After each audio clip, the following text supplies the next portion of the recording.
ഇന്നത്തെ കാലത്ത് കിഡ്നി രോഗികൾ ഈവൻ ഡയാലിസിസ് പേഷ്യൻസിൽ പോലും സേഫായി ആൻജിയോപ്ലാസ്റ്റി ആൻജിയോഗ്രാം ചെയ്യാൻ കഴിയും. നമ്മൾ ഈ ആൻജിയോഗ്രാം ആൻജിയോപ്ലാസ്റ്റി ചെയ്യുമ്പോൾ ഒരു ഡൈ യൂസ് ചെയ്യുന്നുണ്ട്. അത് സാധാരണ രോഗികളിൽ ആ ഡൈ കൊണ്ട് പ്രത്യേകിച്ച് പ്രശ്നങ്ങളൊന്നും ഉണ്ടാവില്ല.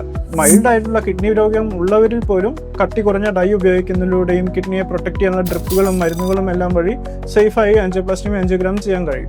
എന്നാൽ വളരെ സീരിയസ് ആയിട്ടുള്ള കിഡ്നി രോഗമുള്ളവരിൽ മാത്രം ഈ ഡൈ കാരണം കിഡ്നിക്ക് ചില സൈഡ് എഫക്റ്റുകൾ ഉണ്ടായേക്കാം. ഇന്നത്തെ ടെക്നോളജി ഉപയോഗിച്ച് അവരിലും സുരക്ഷിതമായി ആൻജിയോപ്ലാസ്റ്റി ചെയ്യാൻ സാധിക്കും. അതിന് സഹായിക്കുന്ന ടെക്നോളജിയാണ് ഇൻട്രാവാസ്കുലർ അൾട്രാസൗണ്ട് അഥവാ ഐവസ്. ഇത് ഒരു അൾട്രാസൗണ്ട് പ്രോബ് രക്തക്കുഴലിനുള്ളിലൂടെ പാസ് ചെയ്ത് നമ്മൾ ഇമേജ് എടുക്കുന്നു. അൾട്രാസൗണ്ടിന് യാതൊരു സൈഡ് എഫക്റ്റും ഇല്ല. അതിനാൽ തന്നെ ഈ ഡൈ ഉപയോഗിക്കുന്ന ആവശ്യം വളരെ കുറയുന്നു. മാത്രമല്ല, ആൻജിയോപ്ലാസ്റ്റി മെഷീനിലെ ചില AI സാങ്കേതിക വിദ്യകൾ ഉപയോഗിച്ചും ഈ ഡൈയുടെ ഉപയോഗം നല്ല രീതിയിൽ കുറയ്ക്കാൻ സാധിക്കും.